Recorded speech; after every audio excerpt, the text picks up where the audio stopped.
Good evening.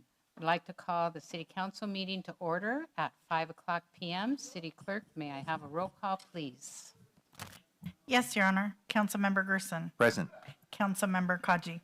Present. Councilmember Lewis. Present. Councilmember Matucci. Here.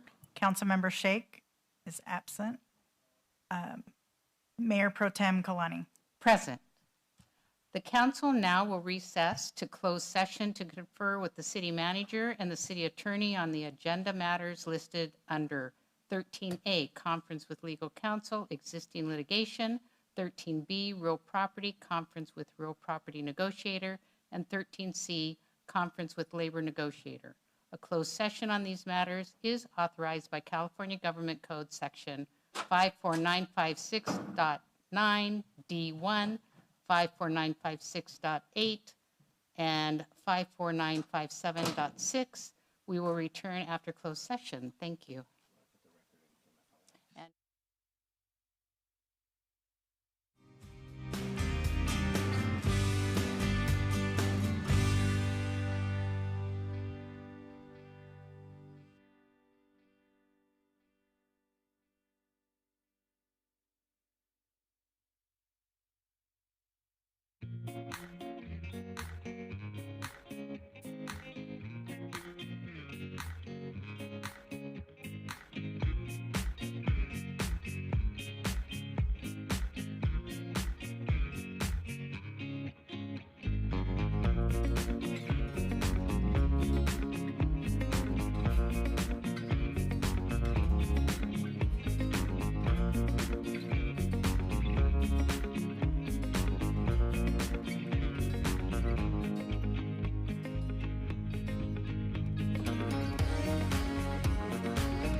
We will now reconvene our city council meeting at 6:41 p.m. I would like to welcome everyone joining in the council chamber as well as those watching remotely. We have been in closed session. City Manager, do we have any actions to report? No actions to report, Mayor Pro Tem. Thank you. Thank you.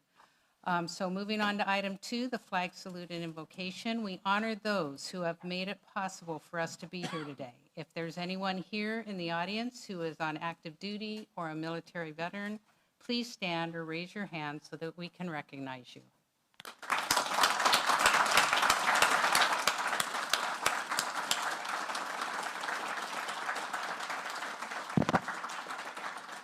We're grateful for your service. And now if you can please rise, the flag salute will be by Councilmember Matucci and our invocation by Councilmember Schiff.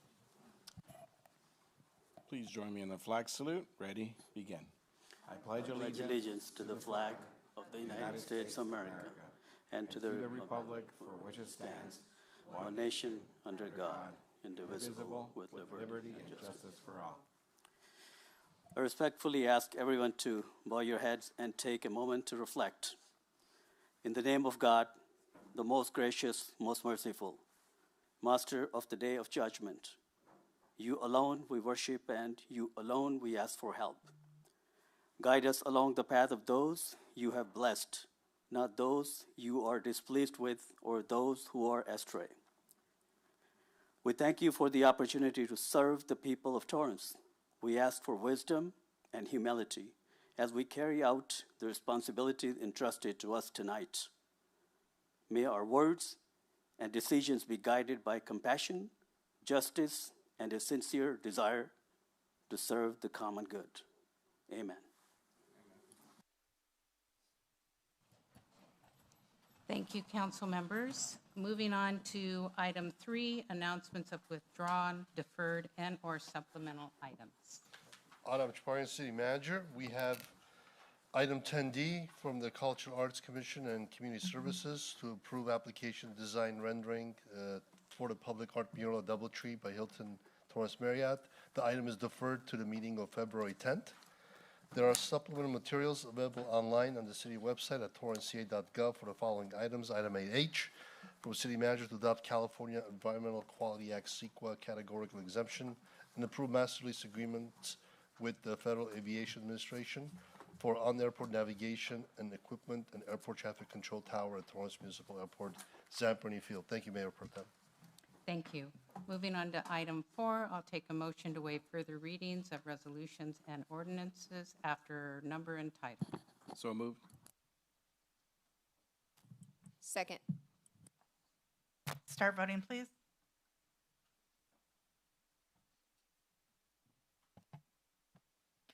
Your Honor, that motion carries with Mayor Chen absent. Moving on to item 5, council committee meetings and staff announcements. Councilmember Gersom, would you please share regarding the celebration of life for Mayor Dan Walker? Thank you, Mayor Pro Tem. Good evening. I'd like to share that this Thursday, January 29th at 11:30 a.m., the City of Torrance will host a celebration of life for former Mayor Dan Walker at the George Nakano Theater. Mayor Walker served our city with dedication and heart, leaving a lasting legacy and a meaningful imprint on Torrance that will endure for years to come. As we sit on the dais today, we reflect on the work he devoted himself to in making our city stronger, more vibrant, and better for our future generations. The George Nakano Theater is located at 33330, that's 3330 Civic Center Drive. The event is open to the public and the community is invited to attend. Thank you. Thank you, Councilmember. I want to begin by sincerely thanking the dozens of community members who took time to attend the LA Metro Board meeting last Thursday in downtown Los Angeles, as well as the many residents and business owners who called in and watched online to show their support and share their concerns. Your presence, time, and participation reflect a strong commitment to this community and to staying engaged in the issues that affect our city. As many of you know, the Metro Board voted to advance the Hawthorne Boulevard option for the KC Line Extension project rather than the locally preferred alternative that would have used Metro's existing rail right-of-way. The city is disappointed, and so am I, with this decision and remains concerned about the potential impact this alignment could have on traffic flow, access to our major business corridors, and the long-term economic vitality of Torrance and the entire South Bay region. That said, the city will regroup, evaluate next steps, and continue advocating to ensure that the best interests of our residents and businesses remain front and center as this project moves forward. Thank you for your continued engagement and support. Your participation helps shape our work, and we truly appreciate the partnership. We will keep the community informed as updates become available. And you can also find the latest information at trendingintorrance.com/cline. Thank you. City Clerk? Thank you, Your Honor. The City of Torrance general municipal election is on Tuesday, June 2nd. Voters of Torrance will be electing a mayor, council members for Districts 1, 3, and 5, a city clerk, and a city treasurer. The nomination period will open on Monday, February 9th by appointment only, and nominations close on March 5th unless an eligible incumbent fails to file. Then the nomination period for only that office will be extended to March 11th.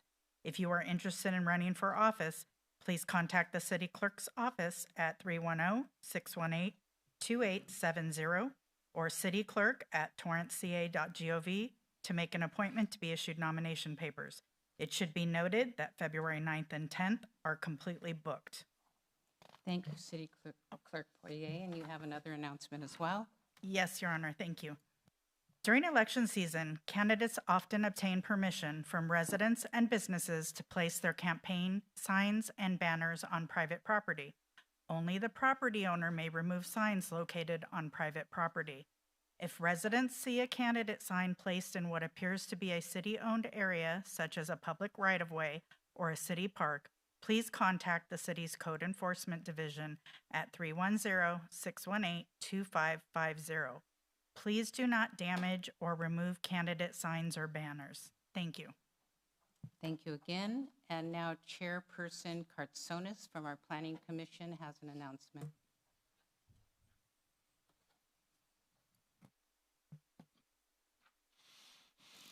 Honorable Mayor Pro Tem and City Council, thank you for having me here. I am David Kartsonis, and I am the chair of your Planning Commission. In the 6 years I've been a planning commissioner and the 3 consecutive years I've been serving as chairman, we've been tasked with many issues, and we've worked diligently with our truly great community development staff to solve them. And as you know, we cannot direct ourselves and we cannot direct staff. So on behalf of the City of Torrance Planning Commission, I am here to ask you to direct us to facilitate a review of the Hillside Overlay Ordinance. Their state laws have effectively created a situation where there are significant loopholes in it, and it does not offer the protections that our residents initially were protected or felt that they were protected. So we would like you to direct us and to direct staff to facilitate a review of the Hillside Overlay. With that, that's all I had. Thank you. Could we look for council concurrence for that? I have a question to Michelle, Director. So what does that mean if we give it or we agendize this for the Planning Commission? Do we have authority to look into that? Your Honorable Mayor Pro Tem, Council Members, Michelle Ramirez, Community Development Director. We are actually, the staff is actually going to be doing a presentation to the Planning Commission at their second meeting of February to go over what the Hillside Ordinance currently, how it's laid out now, and inform them of what can and can't be done. While changes to the Hillside Ordinance could potentially be done, they can't be more restrictive than what's already in place. So in other words, some of the changes that I know the community would like for development standards, they, one, have to be applied to an entire city. They cannot be applied to just one area any longer. and they cannot be more restrictive than what we have now. In other words, they would have to be they'd have to be more generous to allow more housing to be built in the areas. So it's potential that by re-looking at this, it would not change it to be more restrictive, but instead it would just eventually, potentially just make the same regulations that apply citywide if it is dealing with such things as ADUs or SB9 type projects or something like that. If it's just a regular addition that they are applying for, then the standards that are in place are satisfactory. Thank you for clarifying, and thank you, Chairman Cartsones, for bringing this up. Definitely, we want to see if we can have any kind of improvement or what can we gather and go with that. So thank you. Any other questions? Should we look for concurrence then to allow them to do a review of it? As I mentioned, we're already bringing the workshop to them. I think that would probably just be a good start, so then they can understand what is allowed now and what can or can't be done. Because I think what the Planning Commission is looking for is to actually create restrictive development standards, and that would not be allowed. So Okay.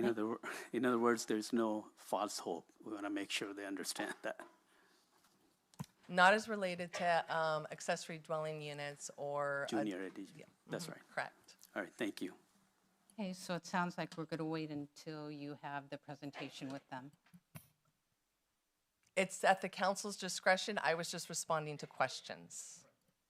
Go ahead, Councilmember. Correct me if I'm wrong, but the fear is that changing, going in to change things sets us at odds with the HCD. And if we do go down a road where we are more restrictive, then we risk a lot of backlash from the HCD, which could include decertification of our housing elements. Correct. You are correct. Okay, so, But just, yeah, so I think we wait for the presentation then. Everybody agree with that? yeah. Thank you, Council. Thank you. Thank you, Chairperson Cartsones. Appreciate you. Okay, moving on to community matters. We have the pleasure of having the West High CIF champion cross-country team here. And I'm going to let Councilmember Lewis tell us about their success. I'm telling you, nobody does it like West High. I'm just saying, District 2, nobody does it like West High. Tonight, we are so proud to recognize the exceptional group of student athletes who has brought great pride to our community. The West High School Boys Cross Country Team and the recent CIF champions.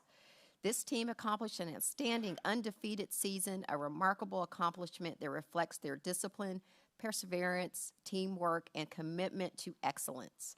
Their CIF championship is the result of countless early mornings, long practices, and a shared determination to succeed.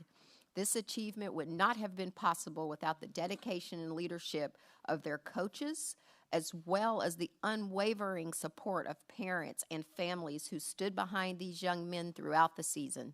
On behalf of the City of Torrance, we want to congratulate these young men, their coaches, and their families. You have not only won a championship, but you have also shown what it means to represent Torrance with pride and excellence. You are true champions, both on and off the course. At this time, we would like to invite the coaches to say a few words, followed by the athletes to come forward to receive their certificates of recognition and a picture with the entire council. Coach?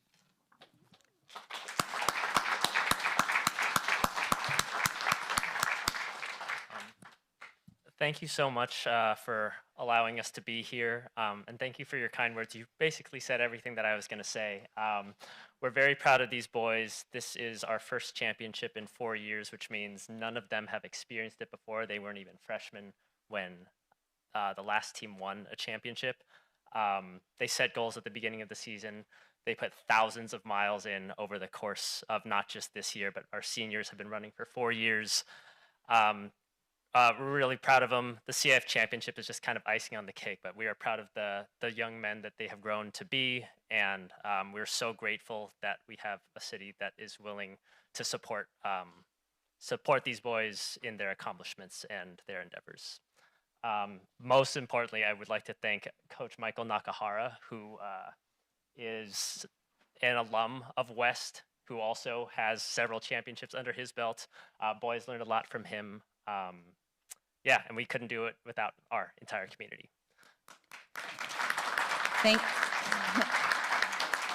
Thank you, Coach. Thank you, Coach Lai. Coach Nakahara. We're good. The whole council is going to come down and congratulate you, okay?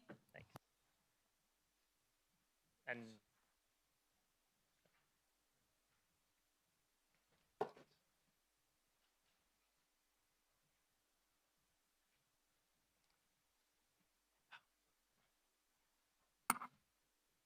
thank you so much.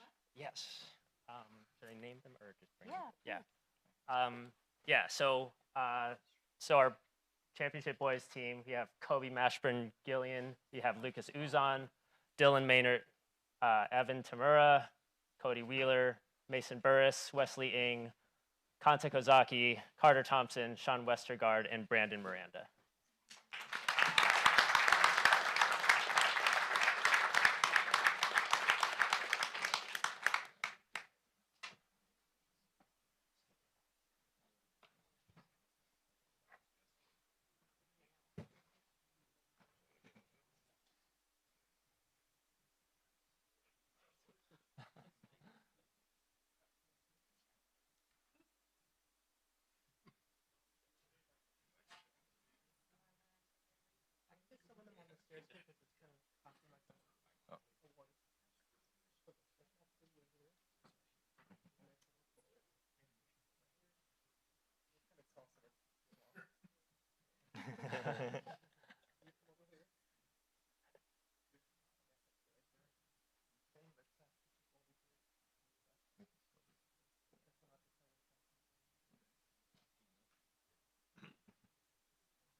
One more on the other side.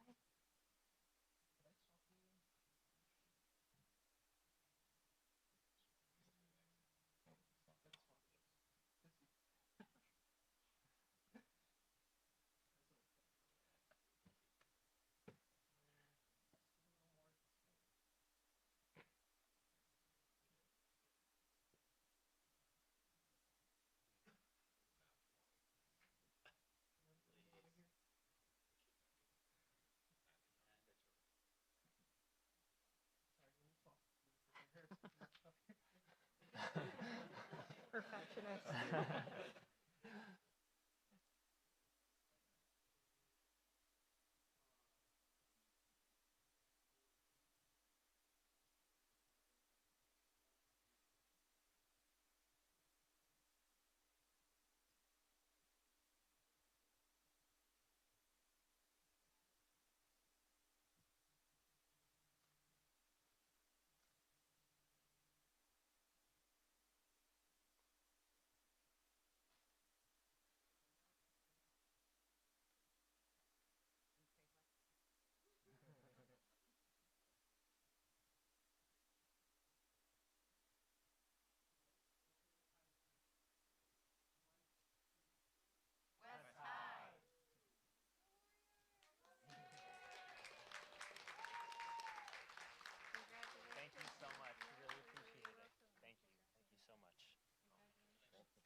Congratulations again, West High Warriors.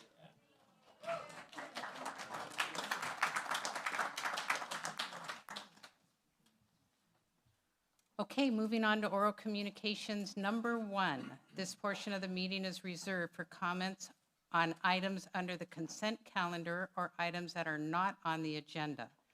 Under the Ralph M. Brown Act, City Council cannot act on items raised during public comment, but may respond briefly to statements made or questions posed, request clarification, or refer the item to staff.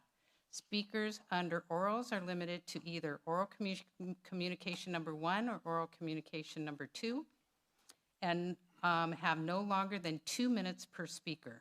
Time starts when you step up to the microphone. If presenting handout material to council, please provide 11 copies to the city clerk before speaking. Handouts will be distributed while you speak. I'm sorry. City Clerk Poirier, has anyone signed up to speak? Yes, Your Honor. Christopher Truman. Hi there. I'm a pretty easygoing guy. I tend to avoid conflict, and it's pretty hard to get under my skin. I love the city of Torrance, and I appreciate the hard work that the staff and council do to ensure Torrance residents have strong support and leadership. 2 days after Renee Good was murdered, a council member took to their online diary on social media to give unwanted and unnecessary support for the ICE officers responsible for this violence. As a private citizen, you're welcome to express your thoughts. However, as a current council member, you should be held to a higher standard. You stated that the officers were just following their orders. That's a justification I remember learning about in history books. Aurelio Matucci, you believe yourself to be the big, brave warrior, willing to say what no one else will say. The one smart little boy who will defend Torrance from becoming a third world country. You're a small, hateful man, and your divisive rhetoric disgusts me. You're a stain on the history of Torrance and an embarrassment to the city. I truly hope you never hold elected office for the rest of your life. Thank you for your time.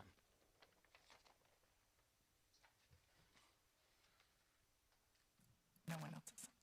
No one else. There's still an opportunity if anyone would like to speak under oral 1 to step up to the mic.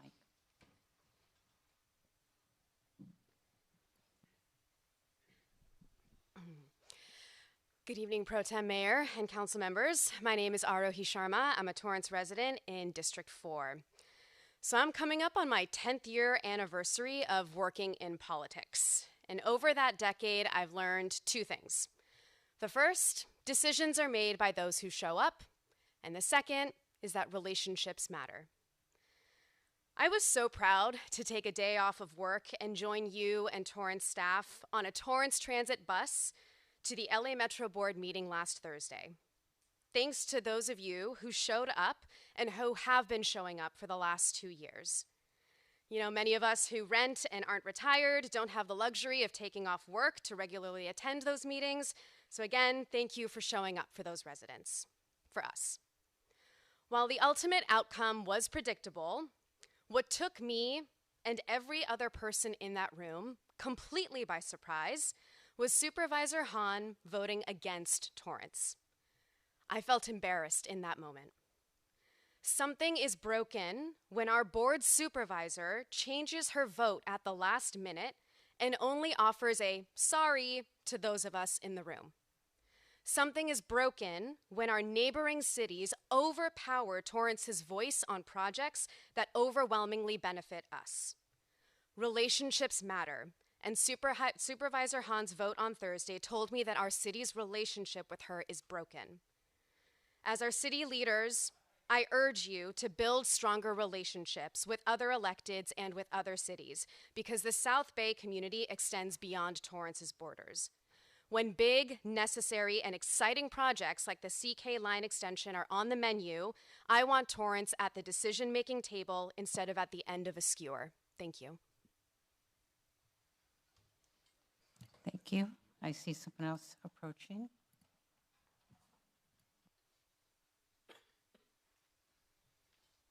Good evening, council, staff, law enforcement, fire department. 2 minutes to speak. I made a long list of complaints and grievances I have, and oh, that's the other meeting. Well, I'm at the microphone anyways. I'll just read this. Due to my isolation, I finished 3 books yesterday, and believe me, that's a lot of coloring. What did our parents do to kill boredom before the internet? I asked my 26 brothers and sisters. They didn't know either. Today I melted an ice cube with my mind just by staring at it. It took a lot longer than I thought it would. Just sold my homing pigeon on eBay for the 22nd time. I grew up with Bob Hope, Steve Jobs, Johnny Cash. Now there's no jobs, no cash, no hope. Please don't let anything happen to Kevin Bacon. I told my wife, when I offer to wash your back in the shower, all you have to say is yes or no, not all this, who are you and how did you get in here nonsense. But thanks, Torrance. Thank you for the smiles.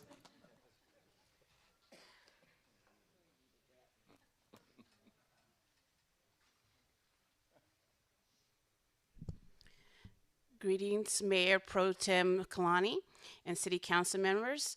I, Danielle Johnson from the Torrance Art Museum Advocates, invite you to the museum to check out the exhibits Defending Ethical Integrity and 9 Visions by 9 Artists that opened on Saturday, January 10th, and will run through Saturday, February 21st. In the main gallery, Defending Ethical Integrity, the new degenerate art counters the Trump administration's intervention in the Smithsonian, the Kennedy Center, and the NEA while evoking the legacy of the 1937 degenerate art exhibition in Nazi Germany. In Gallery 2, recipients of the 2025 MRH Fund for Artists display their works in 9 Visions by 9 Artists. Also at the museum, the South Bay Susurrus will present a spoken word event on Valentine's Day, Saturday, February 14th at noon at the museum. For more information about the museum and its projects, visit torranceartmuseum.com. To become a member, support the museum, and enjoy TAMA Talks, check out tamadvocates.com. Thank you and good night. Thank you.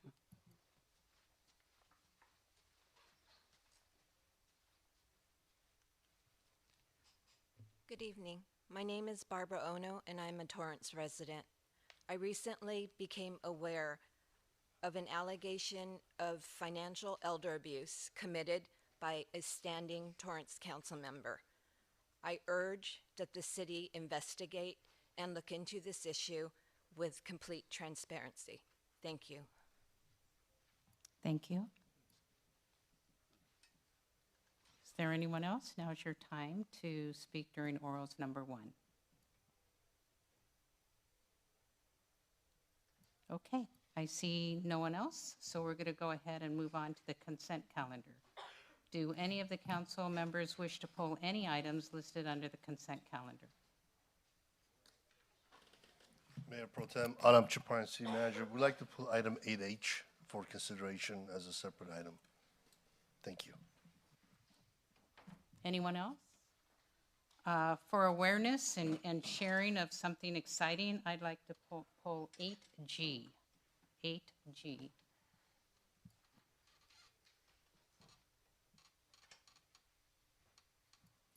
Okay. In pulling 8G, if there's anyone from the fire department that can share the exciting news of a new piece of equipment that we have coming. I'm sorry. Oh, I apologize. That's my mistake. I got so excited to hear about this item. I really did. Okay, so looking for a motion to approve everything else. Thank you. And adopt the 3 resolutions. And adopt the 3 resolutions, if you would provide us with those numbers.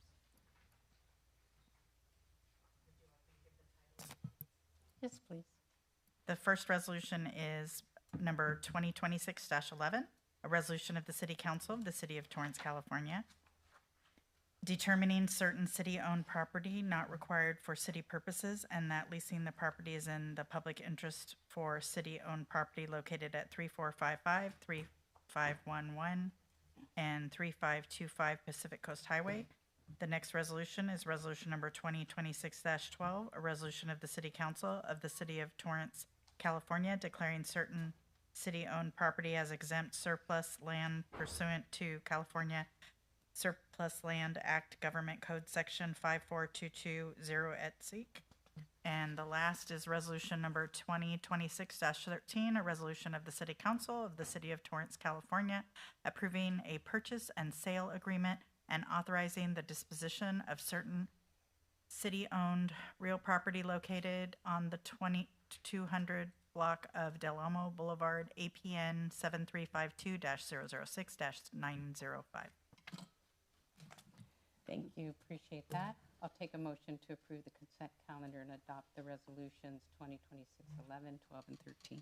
I make a motion to approve the consent calendar for the exception of items 8H and HG, which will be taken separately, and the three resolutions 2026-11, 12, and 13. Second. Start voting, please. Your Honor, that motion carried with Mayor Chen absent. Thank you, and now we'll look at 8G separately. Thank you. Thank you, Mayor Pro Tem. David Dumais, Fire Chief. This is a recommendation of the Employee Relations and Public Safety Committee that the City Council approve the transfer of the El Segundo Fire Department Urban Search and Rescue Apparatus to the Torrance Fire Department and associated grant funding, and authorize the purchase of the USAR equipment assigned to the unit from the City of El Segundo in the amount of $35,000, and accept and file the meeting minutes of the December 16th, 2025 Employee Relations and Public Safety Committee meeting. We've been in consultation with El Segundo for a little over a year now with an urban search and rescue vehicle. Their department received this vehicle years ago, but there's been some waning interest from their members. The LA Area Fire Chiefs does the grant funding for the fire service in the region, and they asked if there was someone in the South Bay that could accept the vehicle and accept the grant funding, which we stepped up and we did. And we're very excited to have this resource come, one, to stay in the South Bay, and two, to come to Torrance. We are going to partner with our partners in the fire service in the South Bay, Redondo Beach, or Manhattan Beach, and El Segundo, to help staff this in the event that it has to be used. But we have enough people to staff it today, knock on wood, that it gets recalled. But it's a great resource for the city and a great resource for the South Bay and the region. Thank you so much. You're very welcome. If there's not any questions, take a motion to approve 8G. I'll move that we approve 8G. Second.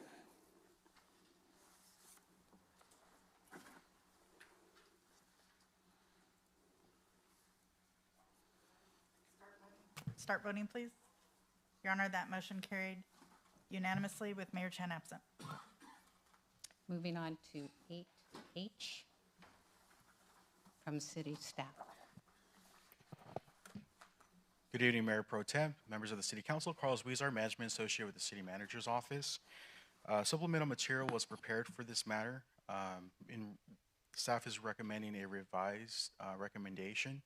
Reason being is the city, as well as the Federal Aviation Administration, FAA, we're still finalizing one of the master leases in regards to the airport traffic control tower.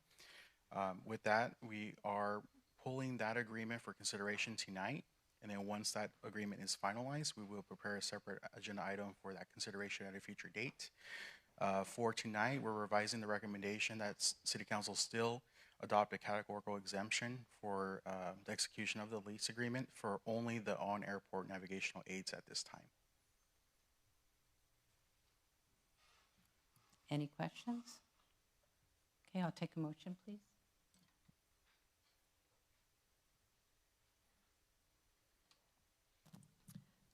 Make a motion to approve the categorical exemption for item 8H. Second. Start voting, please.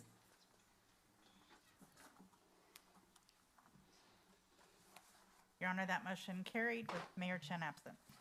Mayor Pro Tem, Danny Santana, City Manager's Office. I just wanted to add that in addition to the categorical exemption, we would like to have the approval of the master lease associated with the on-airport navigation aids equipment. So that is item 2. So if we could take an additional motion to include number 2 of item 8H. We are, as Mr. Weezar indicated, we are not proceeding with number 3, which is the traffic control tower. Thank you.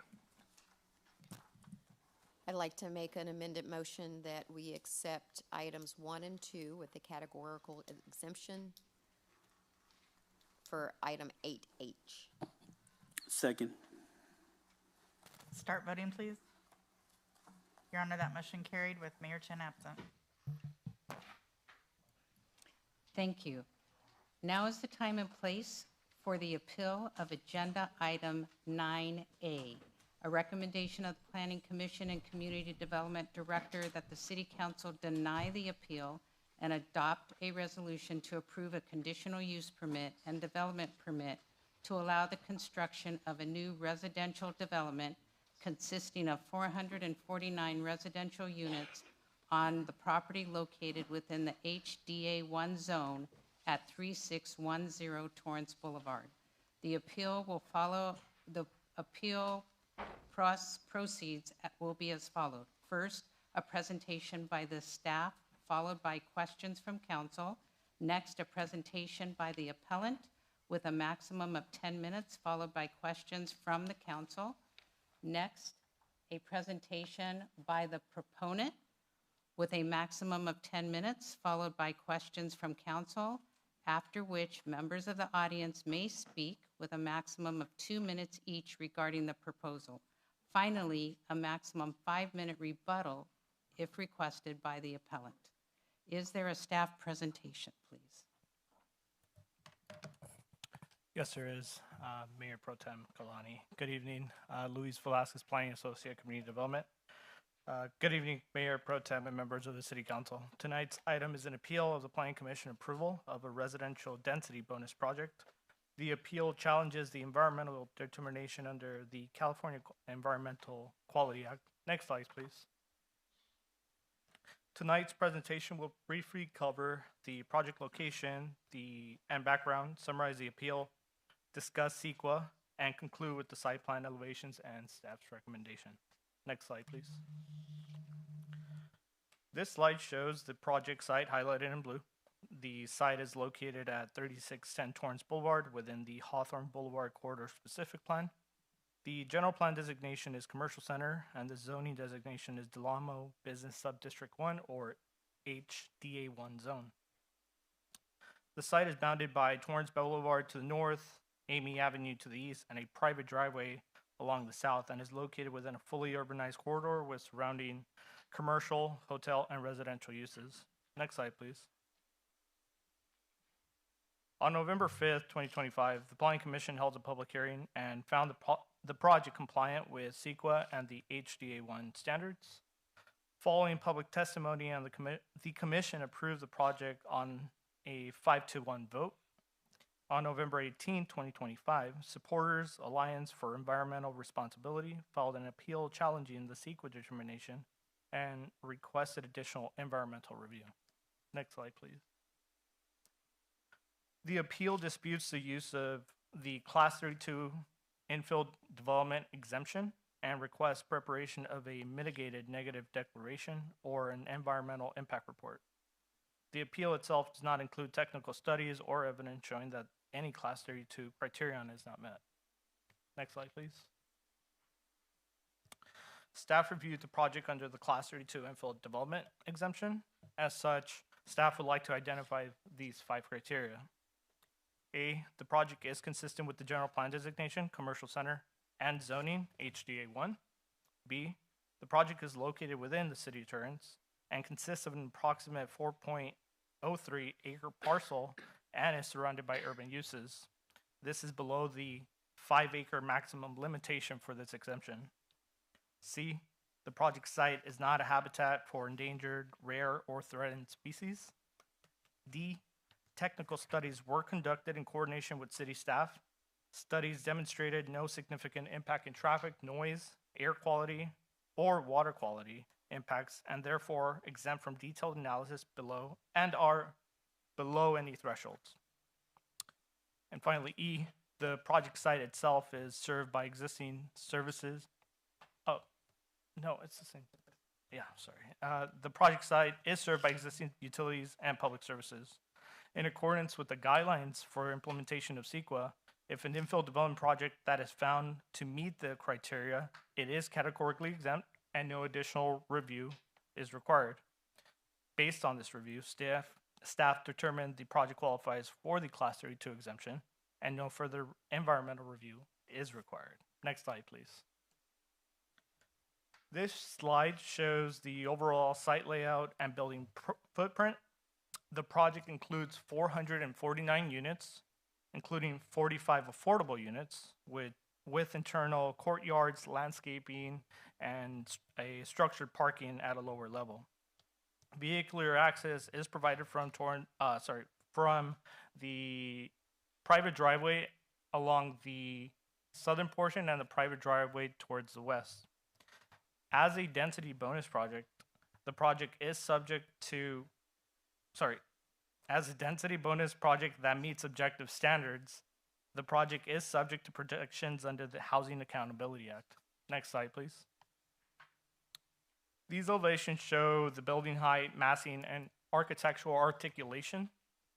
The design is consistent with the Hawthorne Boulevard Corridor Specific Plan and includes modulation to reduce perceived scale along street frontages and adjacent properties. Next slide, please. This slide just includes a continuation of additional elevations along the east and northern elevations. Next slide, please. Based on the analysis, the Planning Commission and Community Development Director recommend that the City Council deny the appeal, affirm the Class 32 infill development exemption, and uphold the Planning Commission approval. Next slide, please. And with that, Mayor Pro Tem and members of City Council, this concludes staff's presentation. We are available to answer any questions. Thank you. Do we have any questions at this time for staff by council members? Okay, I see none. Is there a presentation by the appellant, please? You'll have 10 minutes.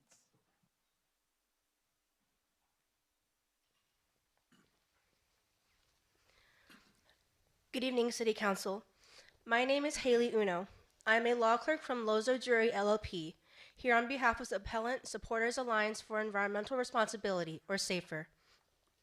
SAFER respectfully requests that the City Council grant its appeal and deny approval of the project because the City has improperly relied on a Class 32 infill exemption for this project. The California Environmental Quality Act, or CEQA, prohibits reliance on mitigated exemptions. This means that a city or lead agency cannot rely on categorical exemptions like a Class 32 infill exemption if doing so would also require the implementation of mitigation measures to reduce potentially significant environmental impacts. Here, the city's reliance on the Class 32 infill exemption is precluded by its inclusion of measures to mitigate the project's construction emissions impacts. The city supplement notice of exemption explains that the project will use Tier 4 construction equipment as a project design feature. While the city labels the use of Tier 4 equipment as a design feature, it is actually a mitigation measure. The purpose of incorporating Tier 4 equipment is to mitigate the project's air quality impacts. The city supplement notice of exemption even states that the use of Tier 4 equipment will ensure the construction emissions do not exceed air quality emission thresholds. Based on the city's own explanation, it is clear that the project's incorporation of Tier 4 equipment is a mitigation measure, not a design feature. For this reason, the project does not qualify for the Class 32 infill exemption. SAFER again respectfully requests that the City Council direct staff to conduct CEQA review for this project so that the project's air quality impacts are sufficiently analyzed and mitigated. Thank you so much for your time and consideration. Thank you. Is there any questions for the appellant from the council? at this time?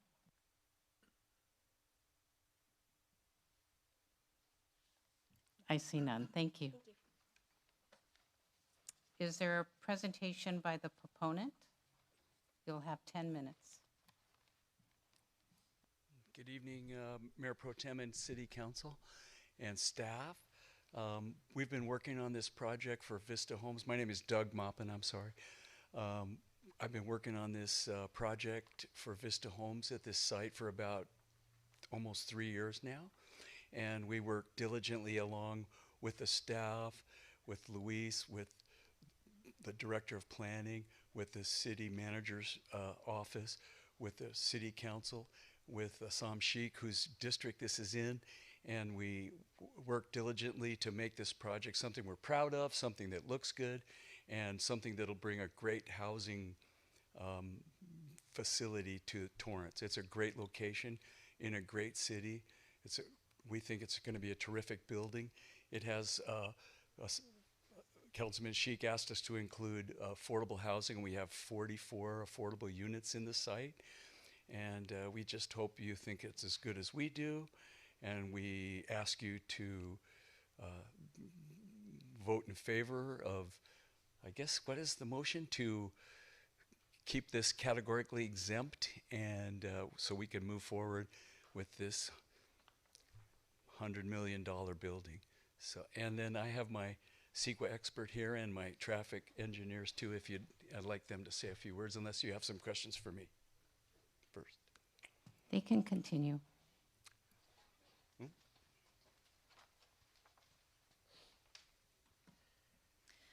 Good evening, Mayor Pro Tem, council members.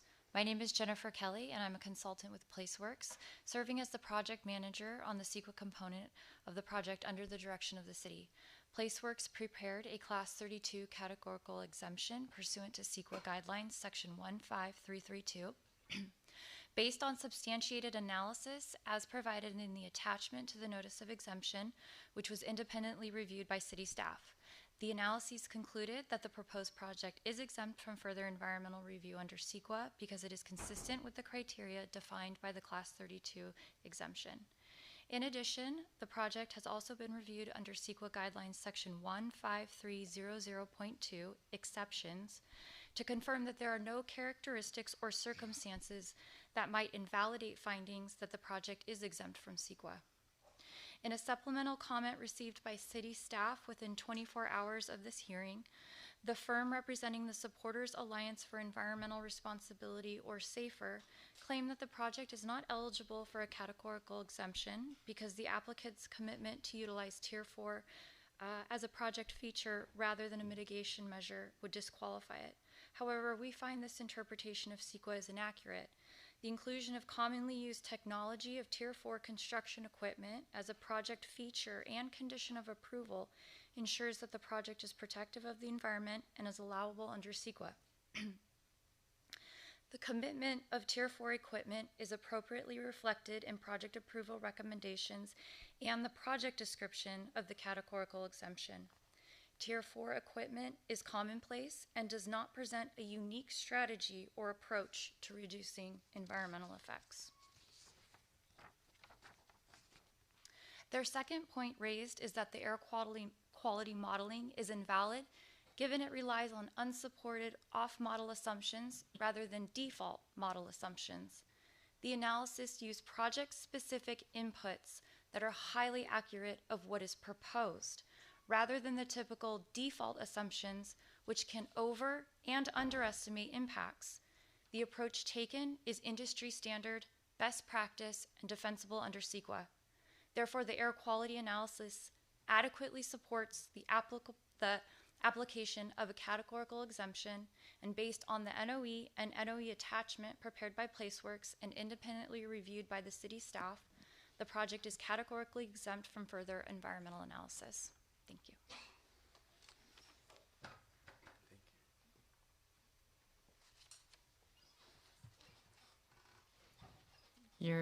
You're finished with your presentation? Okay. Any questions from the council members? I also wanted to ask if there's any council members that would like to make any disclosures. For example, I did stop by the property today again and look at it and walk the area, but I'll be making my decision based on what's presented tonight. Okay, we'll now go pardon? Oh, I'm sorry, Councilmember Sheikh, I just showed. Thank you. Thank you, Mayor Pro Tem, and thank you for the presentation. And I just have a question from staff for clarification. Before I ask a question, I just want to disclose that I met with a developer and their representative, and also I visited the location multiple times, but my decision will be based on the information provided today. The question is to the staff, have the SAFER provided any kind of documents to support their claim? Councilmember, the appeal itself did not include any technical studies. Written comments referencing any studies were submitted separately prior to the hearing. Staff did review those materials and determined that they don't provide any substantial evidence showing that any Class 32 criterion is unmet and that a CEQA exception applies. Thank you. With that, I just want to thank for them to listen to our request and providing 45 affordable units for this project. And also, I work with them very closely to make sure there's improvement in the facade, and they were very kind enough to make a lot of changes to make this project a nice, beautiful project for our city. Thank you. Thank you, Councilmember Sheikh. Anyone else on the council? Okay, we'll now take public comment on this matter. Each speaker will have up to 2 minutes to speak. City Clerk, has anyone signed up to speak on this item? No, Your Honor. Is there anyone in the chamber that would like to speak? Please step up to the mic.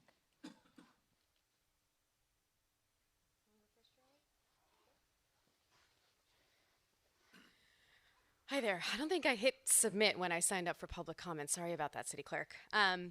Yay, I'm excited for more housing. This is very exhilarating to see my city change and adapt to a 21st century economy and reality. I'm so excited to see this kind of development approved in the city, and I hope it does get approved.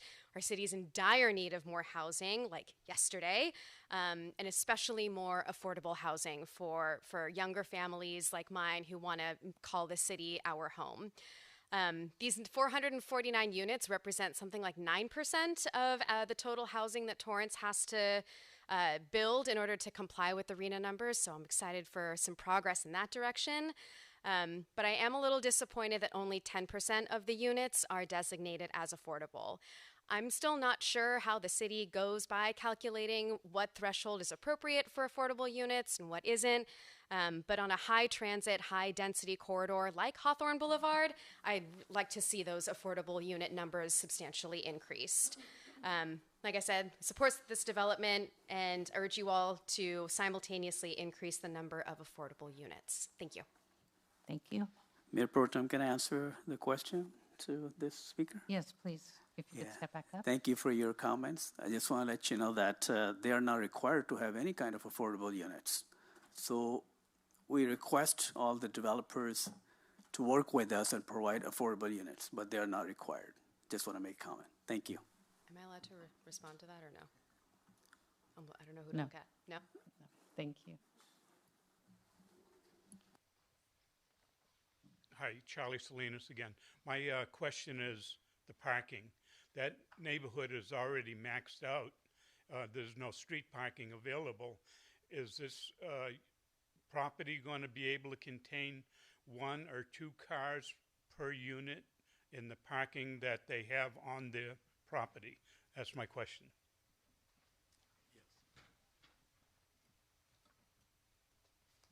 Thank you, sir. Please. Torrance's motto is a balanced city. Well, this housing plan sure doesn't follow that principle. Within the past 2 years, the City Council has already approved 3 projects totaling over 600 townhomes and apartments near the Lambo Mall. This foreign builder plans to dump the largest apartment building in Torrance history next to Torrance's largest hotel and the Lambo Mall. Dumping all those units at a density over twice Torrance's legal limit will mean that in the near future, Councilman Shake's district will now be saddled with over 800 new units, and upwards of 1,100 new units will be sending several hundred more students to Anzac, Jefferson, and West High schools. The TSD will love that. As a 60-year resident of Torrance, I'm quite familiar with this parcel's history. Over a decade ago, the City Council looked at building a small convention center on this parcel. The owner rejected it out of hand.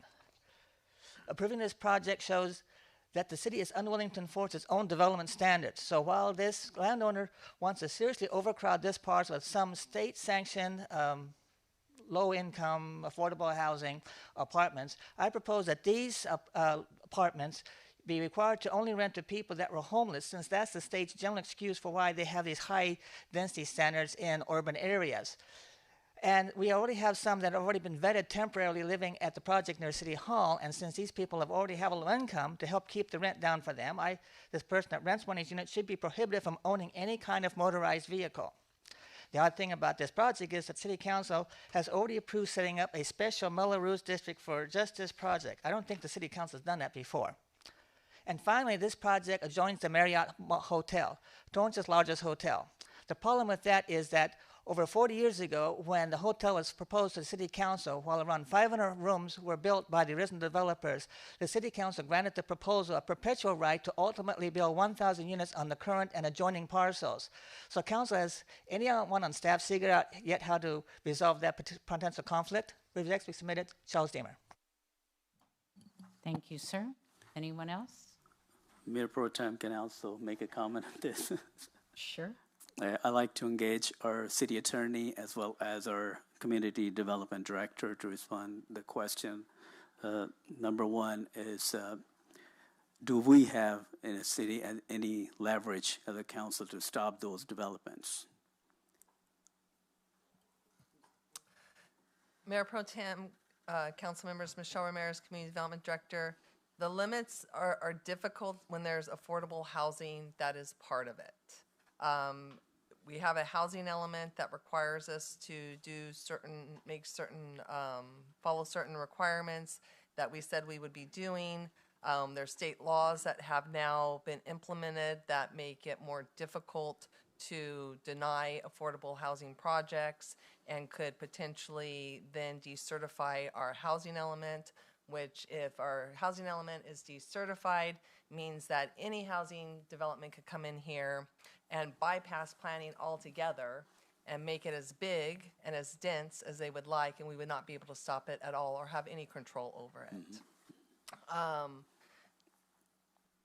You do have control over development standards and how the project can be developed and what it might look like, so you have control over things like that.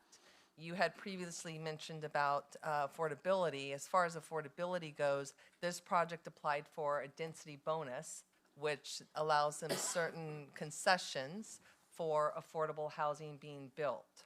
Our city does not have what's called inclusionary housing, which means that any development that gets built, regardless if they go for a density bonus or not, are required to build affordable units. Currently, right now, it was mentioned about the our RENA numbers, which is a little less than 5,000 units that we have to build. We've approved, or this council, Planning Commission and the council over the last year and a half has approved probably over about 1,000 units. Mm-hmm. So we are doing our part to meet those numbers of the RENA, and we are always looking to encourage developers to put affordable housing in these units, even when they're not applying for a density bonus or any special state bills that are allowed to be built.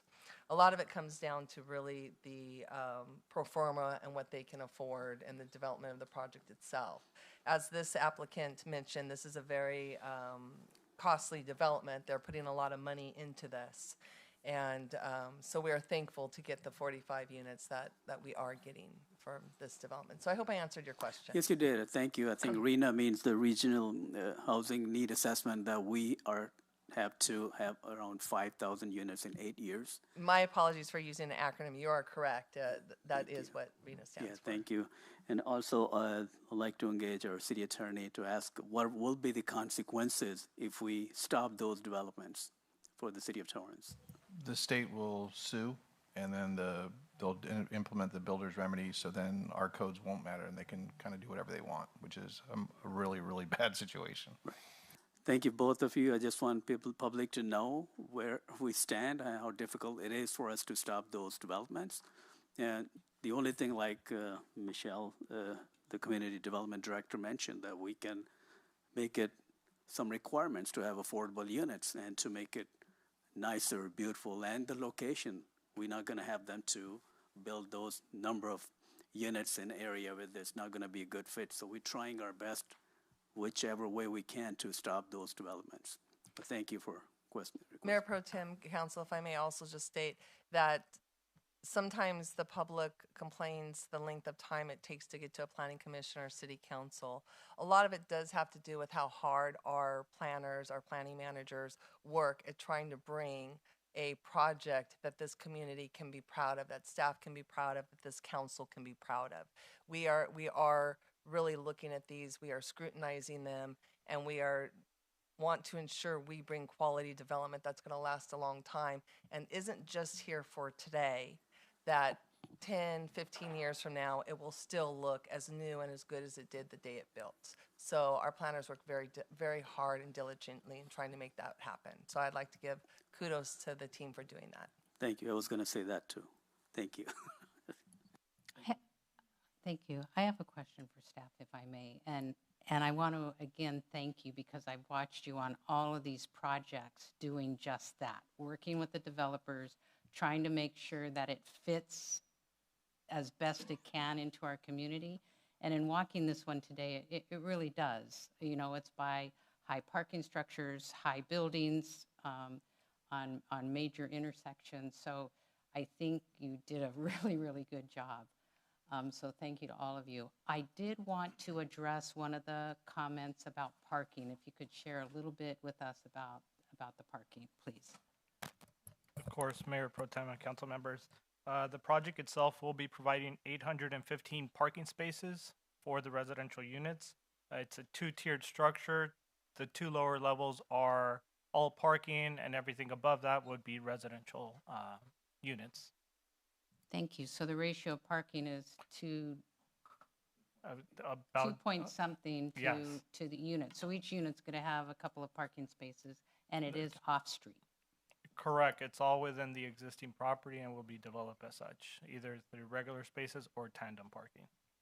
Thank you. And is there someone that can explain kind of residential parking versus residential car traffic versus business? It's a little bit, it's less because you're not having so much in and out throughout the day.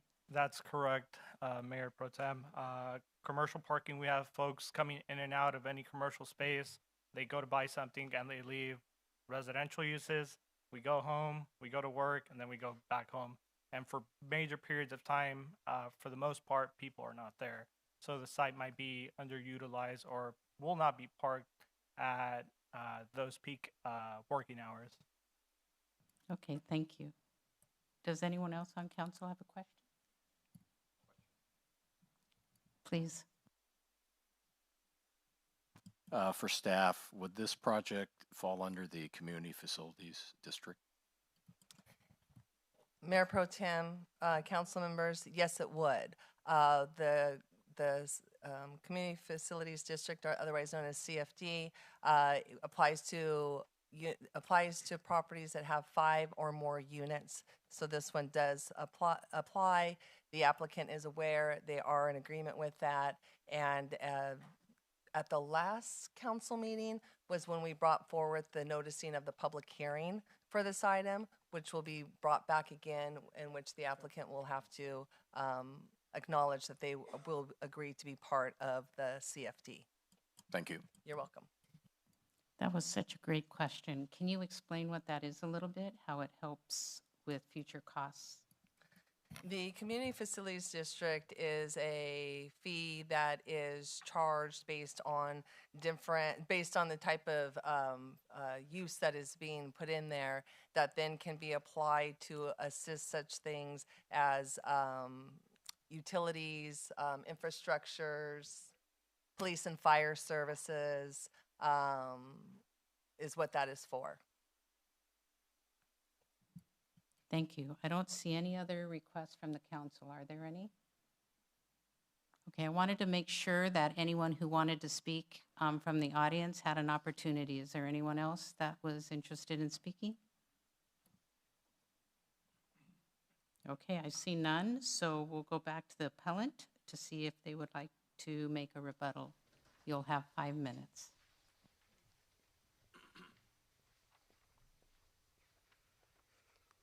Thank you. My name is Haley Uno again on behalf of the Appellant Supporters Alliance for Environmental Responsibility. I would just like to reiterate that CEQA prohibits mitigated exemptions, and the project's incorporation of Tier 4 equipment is indeed a mitigation measure, masked as a design feature. Design features are used to address pre-existing problems, like adding additional street lanes to a project to address existing traffic issues around a project. Here, the use of Tier 4 equipment is to directly address emissions resulting from the project, if not for the Tier 4 equipment. The air quality impacts that the Tier 4 equipment is supposed to address would not occur but for the project. Thank you again for your time and consideration. Thank you. Is there any questions for the appellant? I see none. So if there is no other questions from council members, and if you don't wish to be heard, then I'll take a motion to close the public hearing. Motion to close the public hearing. Second. Start voting, please. Your Honor, that motion carries with Mayor Chen absent. City Clerk Poirier, may we have any numbers and titles, please? The first resolution is resolution number 2026-14, a resolution of the City Council of the City of Torrance, California, denying an appeal and upholding the Planning Commission approval of a conditional use permit as provided for in Division 9, Chapter 5, Article 1 of the Torrance Municipal Code to allow the construction of a new residential development consisting of 449 residential units on property located within the Hawthorne Boulevard Corridor Specific Plan Del Amo Business Sub-District 1H-DA1 Zone at 3610 Torrance Boulevard. The next is resolution number 2026-15, a resolution of the City Council of the City of Torrance, California, denying an appeal and upholding the Planning Commission approval of a development permit as provided for in Division 9, Chapter 2, Article 36 of the Torrance Municipal Code to allow the construction of a new residential development consisting of 449 residential units on property located within the Hawthorne Boulevard Corridor Specific Plan Del Amo Business Sub-District 1 H-DA1 Zone at 3610 Torrance Boulevard. Thank you. How does the council wish to act on this matter?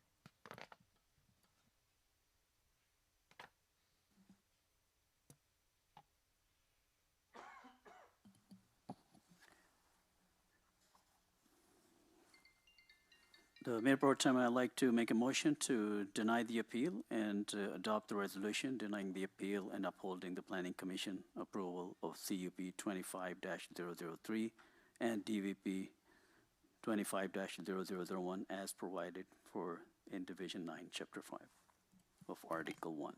Do I need to read the whole thing? Could we also add, determine the categorically exemption from CEQA Article 19, Sure. Section 15? Yeah. And also to category exempt from CEQA Article 19, Section 1533-2 for infill development.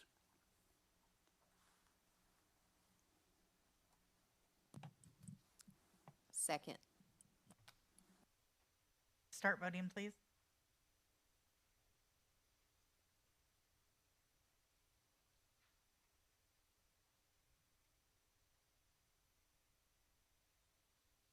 Your Honor, that motion carried with Mayor Chen absent. Thank you, everyone. Should we keep going? Okay, Now's the time and place for a public hearing on agenda item 9B, a recommendation of the Community Development Director that City Council conduct a public hearing and take public testimony on the development of the annual action plan covering the period beginning July 1, 2026 and ending June 30, 2027. Is there a staff presentation? Yes. Good evening, Your Honorable Mayor Pro Tem, members of the City Council, Michelle Ramirez, Community Development Director.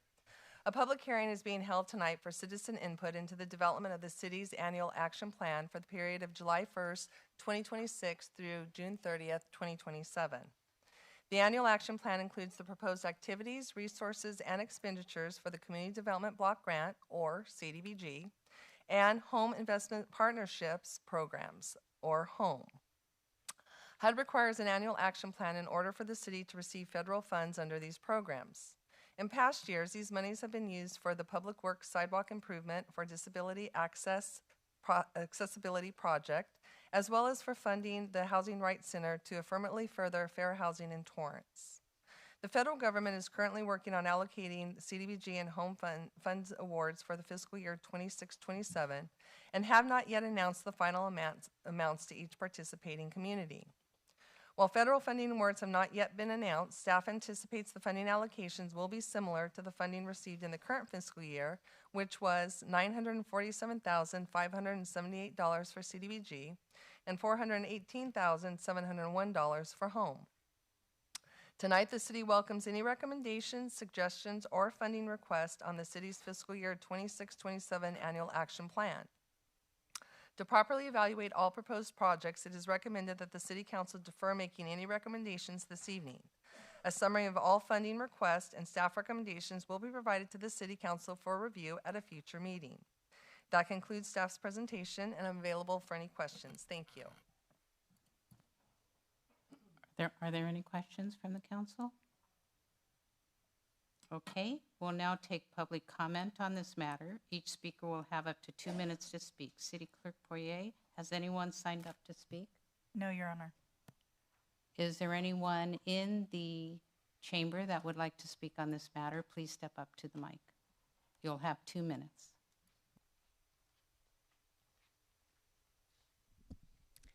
Good evening, Mayor Pro Tem and City Council members. My name is Lena Takada. I serve as the Executive Director at Family Promise of Los Angeles. We are a nonprofit organization serving families experiencing homelessness and housing instability across the South Bay, including the city of Torrance. Our work focuses on housing stabilization and case management services for low and moderate income families, helping parents and children regain stability and avoid prolonged homelessness. For families we serve, homelessness doesn't look like a stereotype. It looks like a 4-year-old child trying to get comfortable and warm enough to sleep in their car at night, or a single parent deciding between a safe place to sleep or food for their children.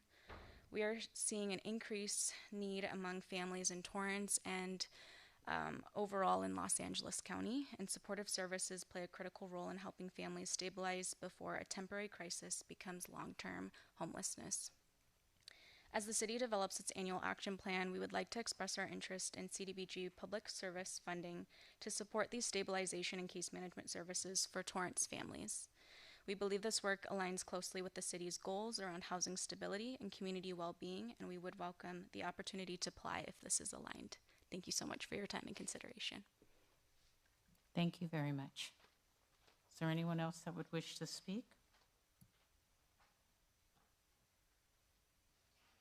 I see none at this time. I'll bring it back to the council to see if the council has any additional questions for staff at this time.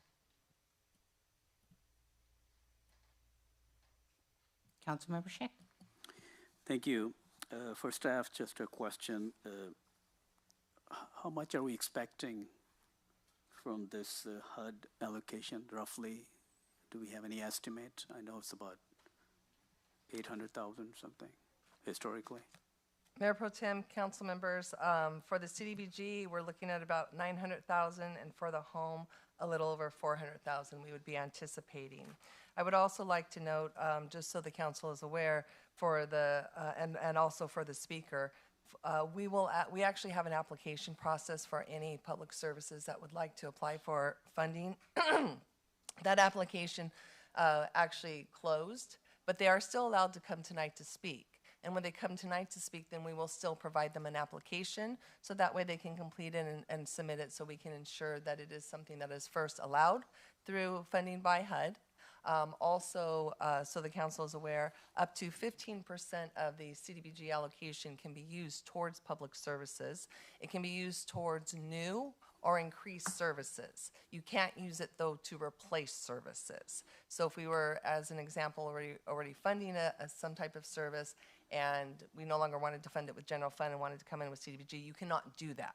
But you can do new and increased services. But we will get Family Promises an application. We encourage them to come tonight to speak, so that way then we could provide them that application and then bring that back for the council's consideration when we bring back the entire action plan.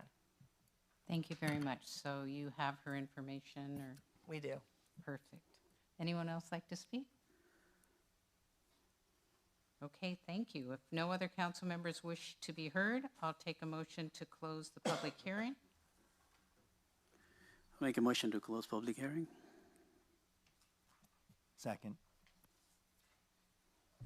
Start voting, please. Your Honor, that motion carries with Mayor Chen absent. Thank you. And no other action is to be taken on this item, so we'll be moving on to item 10A. Item 10A is from the City Manager and General Service Director. Is there a staff presentation? Good evening, Your Honorable Body. Yeah, very brief.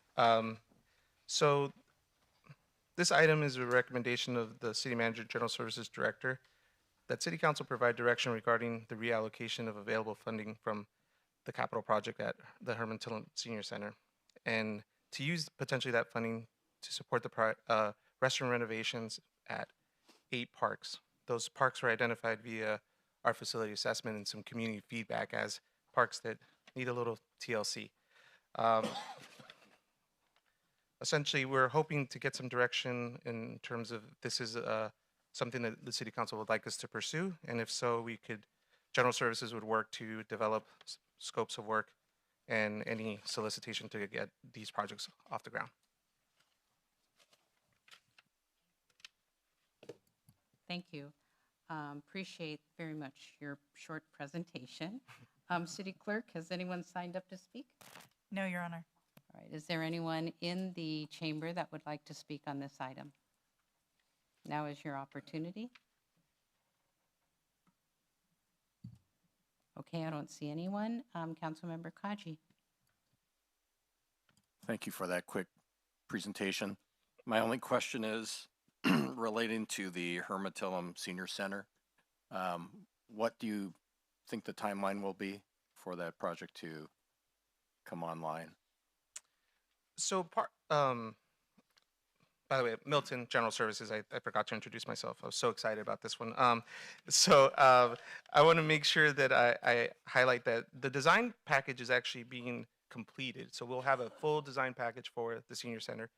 At this time, there wasn't I think the feedback that we received from our design group was that it's not an immediate need to repair or renovate this facility, but it could be done in the future years as part of a capital planning 5-year outlook that we could look into incorporate it again.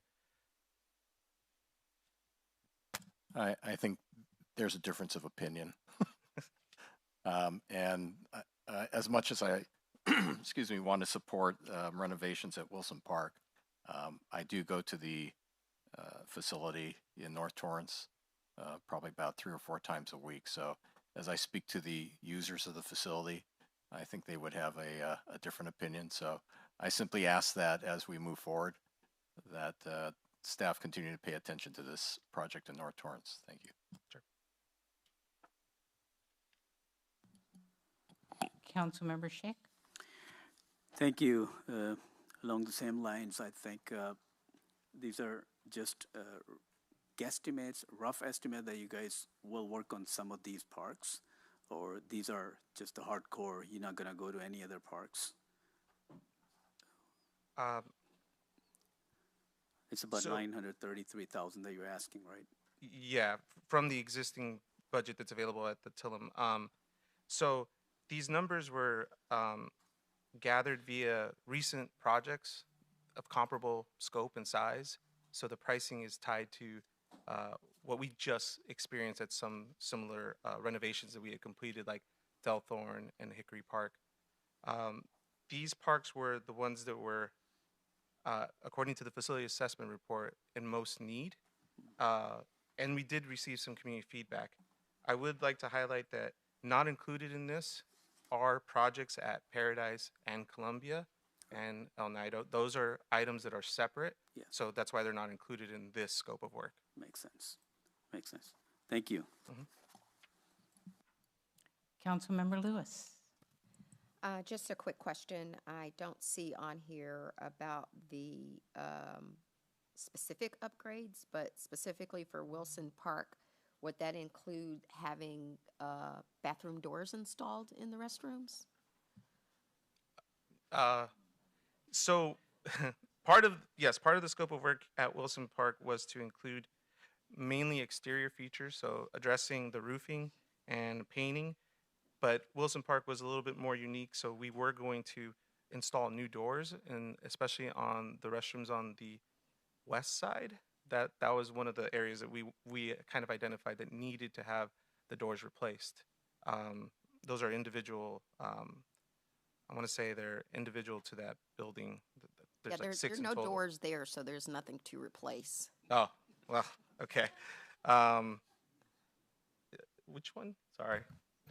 Sorry, I'll jump in a little bit. Sean Magardichin, General Services Director. I believe you're talking about the restrooms on the east end of were the partitions in the restrooms inside? Correct. That's something we can look to include in the scope if we have the budget for it, sure. Yeah, I would prefer, honestly, that we include that in there over some other upgrades.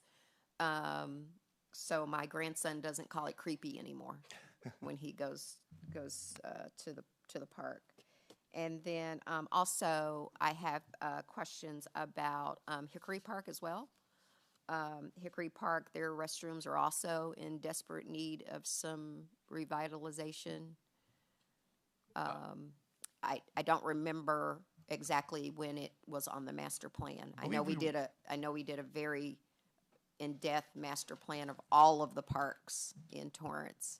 I think it's about maybe 6 months ago we addressed Hickory. We did the exterior painting, roofing. I don't know if we did any concrete work around it, but we did upgrade Hickory's. No, you did upgrade the building, but I'm talking about restroom. the interior portions of it.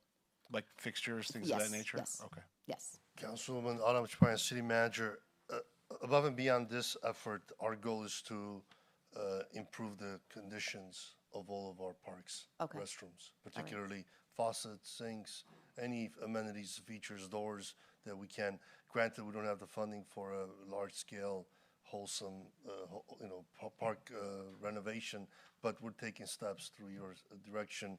And as we come back with our future capital build, I encourage council to continue to make that a priority so we can put in the dollars necessary to improve the quality of our restrooms. I mean, at this point, I don't even care if we find them refurbished somewhere, as long as we can put some doors on the stalls to the restrooms. Point well taken. Thank you. Thank you. I would take that. It's some type of cover instead of the communal way that it is now. Thank you, Councilmember Lewis. I guess my question is there any way we can do it all? I really don't like the idea of taking away from the Tillman Senior Center to do these other things. So maybe, and thank you for doing this, but is there any monies anywhere? Councilwoman, Yes. you will, Council, Mayor Pro Tem, I apologize. You could direct staff to bring back drawdown from our reserves. That would be one way, or wait as we get into the next year's budget plan if there's an additional surplus to dedicate it towards park capital. Finance Director Daly can chime in if there's other resources. Mayor Pro Tem, council members, to the city manager's point, we highlighted this in May. We don't have enough resources to address all of the known needs Even included in the adopted budget was a draw on fund balance of $8.1 million in the general fund to commit to projects. So we are extending beyond current resources to make those investments. And so definitely understand there's a large laundry list of things that need to take place. We have only so many dollars to go around ultimately. I can appreciate that. I think at one time you and I discussed that we have 3 million visitors a year at Wilson Park. Didn't we talk about that? Mayor Pro Tem, I don't recall the figure. I do remember us touching on it because it was using Placer AI, but I just can't remember the figure. Yeah, so it's a big number, but I care deeply about the seniors at Tillman. So you're, but yes, the restrooms at Wilson don't have doors on the east side. So I would like to see us. Is there a way? Do we have to go with roofs and outside paint? I'd rather it be inside paint and doors. I think we would, hearing this feedback, we would concentrate our efforts on the doors, definitely. And thank you. But we think the numbers that we're providing here can accommodate for all those things: doors and the roof and the painting. So we'll try our best to make that a reality. And can you explain a little bit the Tillman Senior Center upgrades? What was involved in that $900? Was it a complete redo? Correct. Is there something we can do to make it nice for now, to extend its life a little bit and still do the renovations on some of the restrooms? Yeah, correct. For the majority, it was a full renovation, including interior and roofing. New mechanical systems were designed, and the feedback that we did receive from a design group was that there was a much more higher concern on the mechanical system and the roof, and the interior still was serviceable. So that's why seeing this project at a later date with fully designed, I think, is still a possibility. It's just funding is a concern. But for the most part, it was going to focus on improving the actual air conditioning system there to make it much more energy efficient, putting a new cool roof in there to also help with efficiency. Those are the main focuses that we were trying to establish when we originally started this design process. Thank you. May I ask a question to Council Member Kaji? When you said it's in need of upgrades, what is your opinion on what needs to be done? Well, as was mentioned, the air conditioning system is in need of an upgrade. I've been there this past summer when the seniors are in the building, and it is hot, even with the doors open. So I think that's sort of a baseline upgrade. All right, thank you. Councilmember Scheck, did you want to speak again? Yes, thank you. So these funds are from Community Development Block Grant, and the funds were $900-some thousand, right? The one, I don't see the amount. How much was the amount from that? Mayor Pro Tem Council, if I may, Ian Daly, Finance Director. This is not Community Development Block Grant funding. That was the prior item. The funding source in play with this project is Parks and Rec open space dollars. Right. So I think my question is the HUD, the money that we get from HUD and these programs, can we use some of the money, or are all those restricted funds? Mayor Pro Tem, Council Members Ian Daly, those are restricted dollars. Okay. Yeah. All right. Thank you. Councilmember Matucci. Thank you, Mayor Pro Tem. Yeah, a lot of great, I think we have a lot of parks. I believe we have, 30? A little over 30 parks? 33. Yeah, and so there's obviously a lot of maintenance. A lot of it, goes back maybe a few decades, with our ups and downs in revenue. It's always been an issue. But on the subject of maybe trying to keep up with maintenance and also cleanliness, keeping them clean can go a long way. I've noticed that some of them are being used maybe more than just for bathrooms. So anyways, do we have opportunities to asked the public for help as far as painting, and let's say a contractor wants to donate their time and materials to go paint, let's say Wilson Park bathrooms, and maybe donate some doors. Subject to approval by staff as far as the materials and installation, and et cetera, et cetera. Is that something that we can accept as a city? Madam Chair and City Manager, it's absolutely an option, Councilman. We do have a donation website. If there's a monetary or indirect in-kind donation, if anyone's interested, they can reach out to us. And Well, let's say local contractor says, you know what, I'll throw a coat of paint and install some doors at Wilson Park. And, not to overcomplicate the right of entry, liability. No, I get but that. I'm sure I there's get a way we can, and the models out there Yeah. that adopt a restroom. So I'm just thinking out loud. I'm sure if there's a will, there's a way. We'll definitely be Yeah. willing to entertain. Just to those try kind to help offers. us maybe keep up with the little stuff, then, because I know in the past we've discussed this to where we're not going to spend $20,000 when $50,000 gets us a whole new remodeled ADA upgraded, fully remodeled unit. So, not unit, but a bathroom unit. So, yeah, I'd like for us to explore different ways as well to try to keep up with everything. But again, I go back to the keeping it clean. I think is very, very important. Locking them at nighttime, very important. And, just making sure everything's functional, because, if a light's out or a lock's not locking, the doors aren't locking, or if doors are missing, those are what people, when they contact us saying, what the hell are you guys doing? Then years go by, decades go by, and, I think we could definitely improve what we're doing. So, all right, well, thank you. I definitely support this. Thank you. Thank you. Anyone else? Okay, how does the council wish to proceed on item 10A?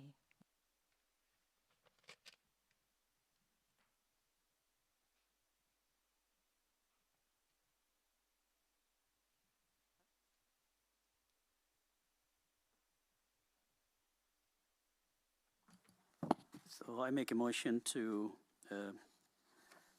go with the recommendation from the staff to go with total restrooms with option 2 in 9 facilities. And total restroom option 1, I'm going with restrooms with option 2 in 9.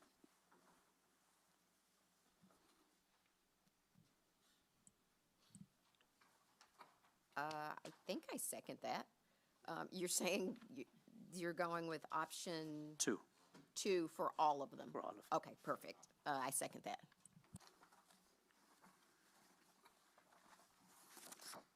Start voting, please. Your Honor, that motion carries with Councilmember Gerson voting no and Mayor Chen absent.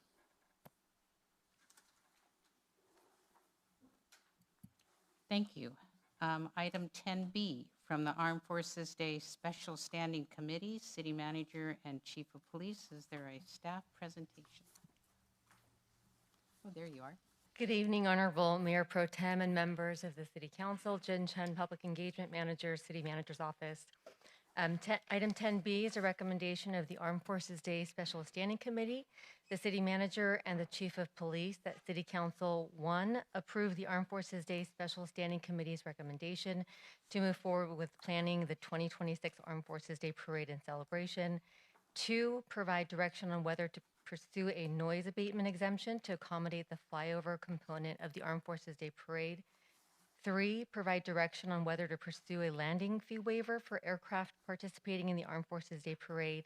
And lastly, accept and file the January 12th Armed Forces Day Special Standing Committee meeting minutes. I'd like to provide just a really quick overview of what was presented to the committee earlier this month. Planning for the 2026 event, staff is currently working on a more streamlined schedule to focus on improving efficiency, enhancing the experience for both participants and spectators, and making sure we're being thoughtful about public safety and staffing. This year's Armed Forces Day weekend falls on May 15th through the 17th. The weekend would kick off with a military exhibit this year to take place at the City Yard due to similar footprint and layout, which is comparable to the former Del Amo Fashion Center location. On Friday evening, staff proposed hosting the military welcome reception at a new venue, the Western Museum of Flight, which has graciously offered to host. Holding the reception here on Friday night at the airport helps to streamline Saturday morning operations. In the past, dignitaries were transported to the airport Saturday morning to view the aircraft and visit the museum. Moving this to Friday eliminates that extra travel and eases early morning logistics on parade day. Saturday morning, we'll begin the 5K for Freedom hosted by the Torrance Area Chamber of Commerce. The tentative start and finish location is the Torrance Courthouse parking lot pending final approval from the Judicial Council. Following the Saturday afternoon features the 64th Annual Armed Forces Day Parade, returning to Torrance Boulevard with the exhibit reopening afterwards. Following the parade, a post-parade dignitary reception and cocktail hour with dinner will be held at the Torrance Marriott. And then Sunday, May 17th, the military exhibit would remain open for part of the day, offering one final opportunity for residents and visitors to enjoy the displays and programming. In addition to the core events, staff is also exploring a few new engagement ideas. These include a parade band competition where the community could vote for their favorite band through social media, and the potential addition of a monster truck feature within the exhibit and possibly the parade, as well as a park and ride service that we're looking into, and the possibility of food trucks at the exhibit site. Staff is currently evaluating feasibility, costs, space needs, and safety considerations for these enhancements. So again, staff respectfully seeks council's direction and approval on these 4 items of the Armed Forces Day Special Standing Committee's recommendation to move forward with the planning.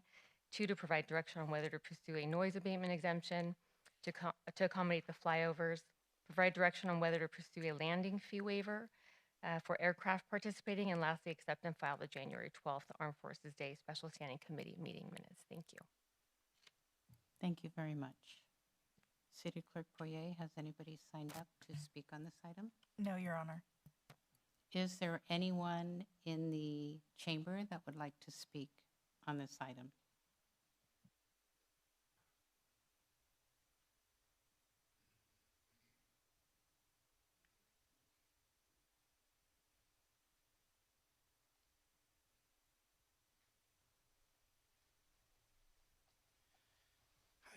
Hi, Charlie Salinas again. These flyover seems to be pretty expensive, and I wonder if it's really needed or necessary. If the money could be used more towards security, or in fact, military vehicles instead of monster trucks would be more appropriate. And there was talk about reaching out to the military in the area to get more vehicles and more soldiers and sailors to participate in the parade. I'd just like to know how is that going and what is the cost of the flyover? Thank you, sir. Did you want to address that, Ms. Chen? Honorable Mayor Pro Tem, the landing fees for Armed Forces Day last year included 8 participating aircraft at the cost of $336. So they range depending on the aircraft, how small or large that they are. Thank you. And staff is looking into outreach with the military, local, and afar to make sure that we bring as many equipment and vehicles here as possible. Thank you. Is there anyone else that would like to speak on this item? Okay, bring it back up to the council. Any questions or comments? Councilmember Lewis? Thank you, Mayor Pro Tem. On the reception at the Marriott, are we looking at a more scaled down version? Because that was the one event that I wanted to eliminate when we had the entire logistics conversation about the parade route. That was what I was trying to eliminate. We are planning to scale it down by 20%. That's at least 40 seats from what we had planned this past year. Okay. I know I share it with the committee that I would like to see maybe instead of the reception, maybe we turn it into like a community fireworks event or something of that nature where the community could end Armed Forces Day weekend literally with a bang. So thank you for that. And I also want to share my appreciation to the team, Torrance PD and Community Engagement, for the pivot that you guys had to make on all of the planning for this. I know we're going to be struggling for resources because everyone is having something that weekend because it's Armed Forces Day weekend, and all of the military units and all of the military equipment are being pulled in so many different directions. But hopefully we'll be able to get some interesting military equipment and personnel here. Thank you. Councilmember Matucci. Thank you, Mayor Pro Tem. I just wanted to check up on the monster truck idea. I know you've been talking to some, we'll call them vendors or providers. Any feedback or any updates on that? Currently, we're just gathering estimates from different vendors at the moment. Okay, and I believe one of the vendors that has I guess it's I don't know if I don't try not to quote me on this, but I believe it's a M1 tank that got converted into a monster truck, which I think would be pretty darn cool, something new. That transformer, yeah. They had mentioned that they need a commitment because they've been getting a lot of calls for other parades, veteran related parades or armed forces parades across the country.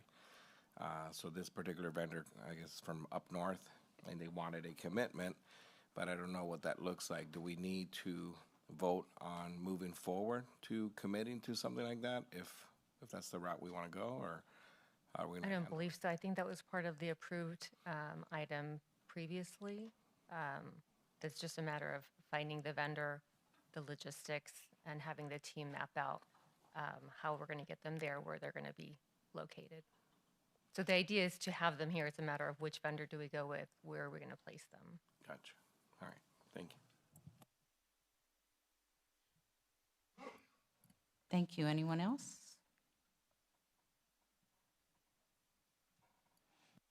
I too just want to thank everyone. I know this is a lot of work. I don't think people realize the scope of effort it takes to put this on each year. So thank you very much. And with that, how does the council wish to proceed? Is there a motion? I make a motion that we approve the Armed Forces Day Special Standing Committee recommendation to move forward with the planning of the 2026 Armed Forces Day Parade and celebration on the Torrance Boulevard route.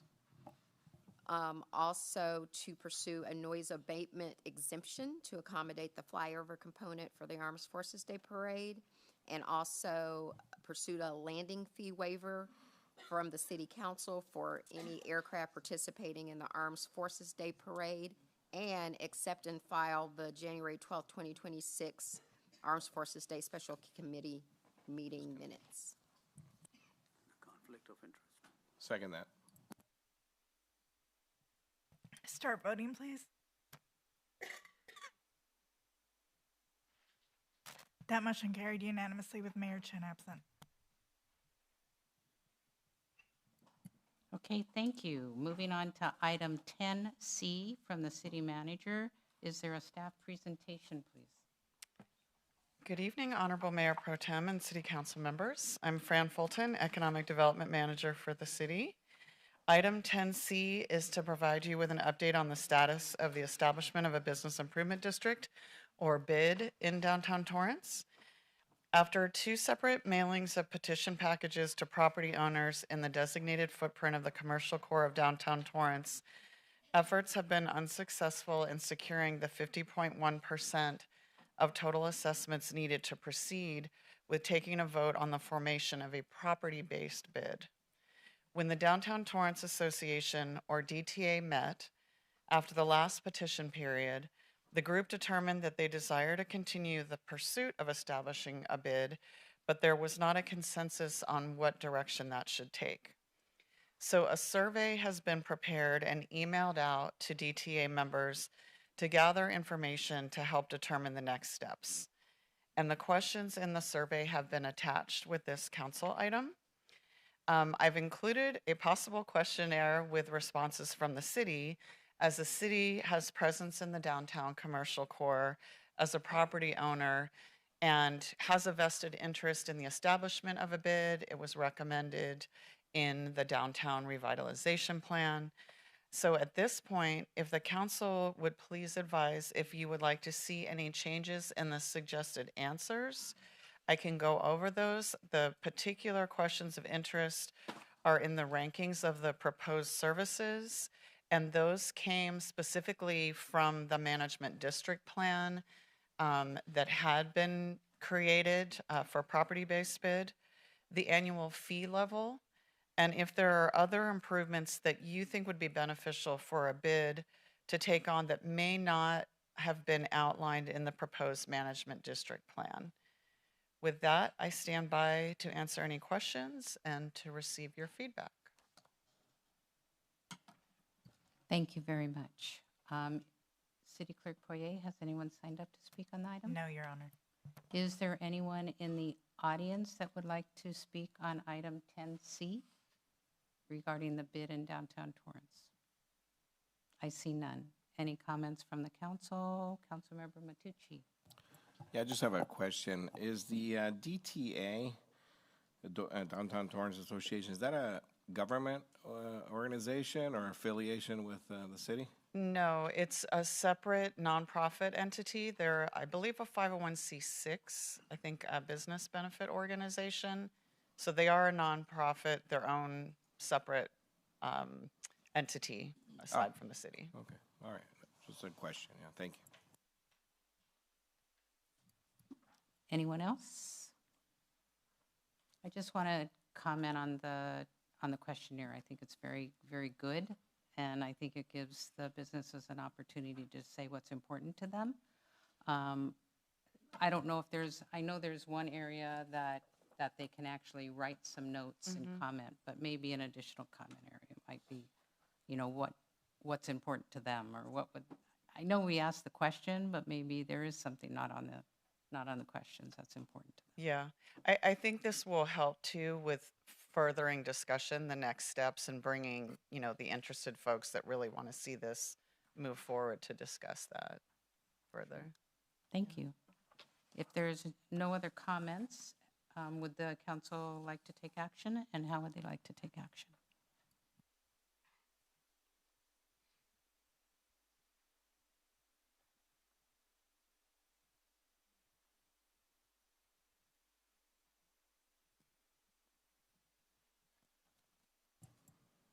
I move to accept and file the item.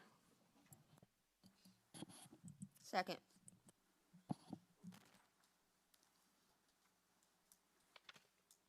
I have a question. And to accept the question The questionnaire. answers. How would you like to handle the questionnaire? I mean, just to accept and file it. Yeah, accept and file both 1 and 2. Accept and file the. Okay, item. and submit the questionnaire on behalf of the city with the answers as Correct. Yeah. suggested. Okay, Yeah. perfectly. Yeah, I mean, you. accept and file it would be the appropriate. No, We're not taking accept. accept and distribute the questionnaire. Accept and distribute the questionnaire and accept and file the item. There you go. Thank you. Thank you. Start voting, please. Your Honor, that motion carries with Mayor Chen absent. Thank you.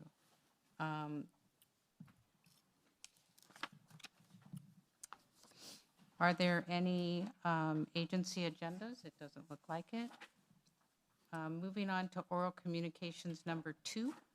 This portion of the meeting is reserved for comments on items not on the agenda. Under the Ralph M. Brown Act, the city cannot act on items raised during public comment, but may respond briefly to statements made or questions posed. Request clarification or refer the item to staff. Speakers under orals are limited to either oral communication 1 or oral communication 2 and have no longer than 2 minutes per speaker. Time starts when you step up to the microphone. If presenting handout material to council, please provide 11 copies to the city clerk before speaking. Handouts will be distributed while you speak. City Clerk Poirier, has anyone signed up for oral number 2? No, Your Honor. Thank you. Is there anyone in the audience that would like to speak at this time? I see none. We will be going back into closed session, so we'll go ahead with council orals at this time, and we'll start with Councilmember Shake. Let me have my list. No, nothing. Thank you. Okay, thank you. Councilmember Gersom. I wasn't going to say anything tonight, but a speaker earlier this evening talked about building relationships with other elected officials, in particular our county supervisor, which I have actively worked on and have good relationships with a lot of our higher level elected officials. When I first came into office on city council, people remember that I got picked first at that. It was my 7th day, and I got picked first to speak on the phone when we were originally talking about transit and getting the K-line and supporting the staff's recommendation that the right-of-way hybrid option was the best.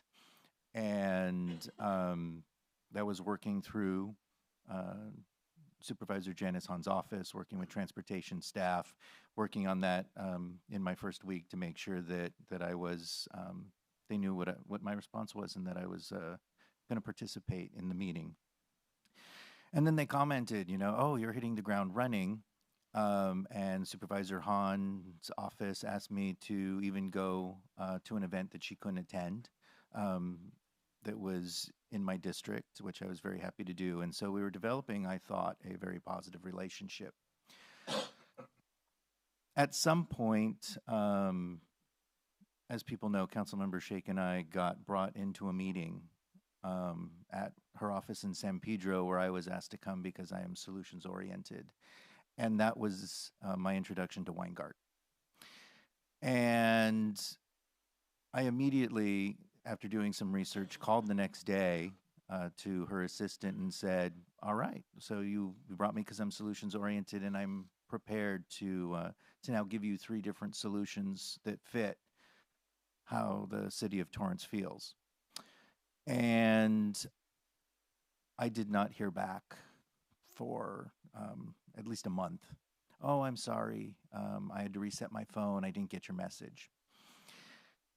And then when I was, Supervisor Hahn was dodging all of us, the city manager, the mayor, all of us, I basically had to insult her to get her to call me.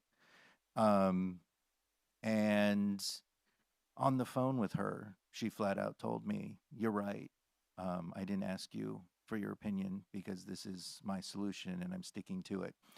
And all 7 of us came together, and it was awesome to see us to work together as a team to stop that proposal. And then, as we've seen in the newspaper, that the CEO of Weingart put on leave under federal investigation. Mayor Bass asked him to step down from La Casa. And I have to say, in large part, because 7 of us came together and did some, we each hit our own angles, and we did a great job together. So I would say that sometimes elected officials do not live up to our expectations, and even when you try to develop good relationships, they still have other agendas, as apparently I learned Supervisor Hahn had. And so, when I heard the sorry to Torrance, I was ready to text back to her, but I refrained, saying, on behalf of my constituents, I do not accept your apology. And so even when we try to create good relationships, sometimes there are other deals that we're unaware of, which I began to learn very quickly in that meeting and subsequently. And as others observed, even with the CEO of Weingart coming out from the back with the supervisors, like there were things that people observed. And sometimes you're on the inside, and sometimes no matter how much you try to work with someone, they try to use you and not work with you. So unfortunately, that's the taste that I've come back with about my supervisor. So I just wanted to give a response to your comment, because I agree with you. Whenever possible, build strong relationships. Unfortunately, we sometimes get disappointed. So thank you. Those are my comments for tonight. Thank you, sir. Councilmember Kaji. Teach English in Japan. Get paid 4.8 million Japanese yen. It's a one-year contract in our sister city of Kashiwa, Japan. They will pay for your one-way airfare from Los Angeles to Japan, which means you better make money so you can fly back if you want to return. Anyway, the Torrance Sister City Association will be taking applications until March 20th, 2026.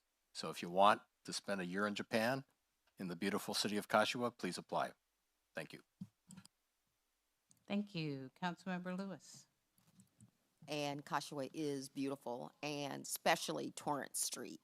I have a personal picture on that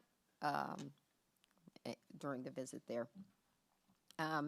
Congrats to all of the Torrance Police Department promotees today that were promoted during a beautiful ceremony earlier today. I want to give a shout out to all of the police personnel that planned the ceremony.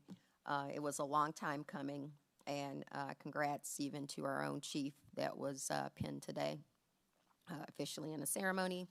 And to close out, I want to send a very special happy birthday to Linda Lewis, who's a retired city employee here in the city of Torrance, who is probably watching.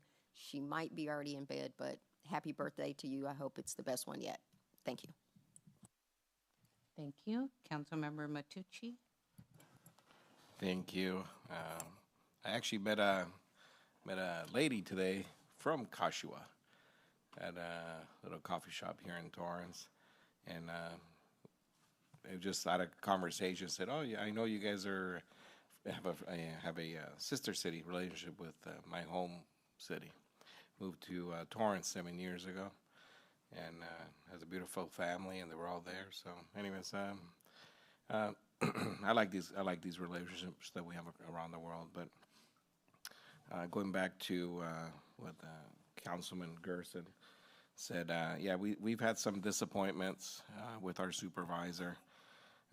Couple bus loads, a couple times have gone there to express our feelings, but we can't always get people to vote the way we want. But overall, I think she's been very helpful with some of the programs that we've had in town. Especially our homeless approach, our homeless program and approach that we have. I always love it when politicians say, or I got you the money, or we got you the money. It's always taxpayers' money that we're working with, okay? So it's never their own checkbook. So as much as I appreciate every politician that sends money our way, but we are a donor city. We give a hell lot more to LA County than LA County gives back to us, especially when it comes to certain taxes.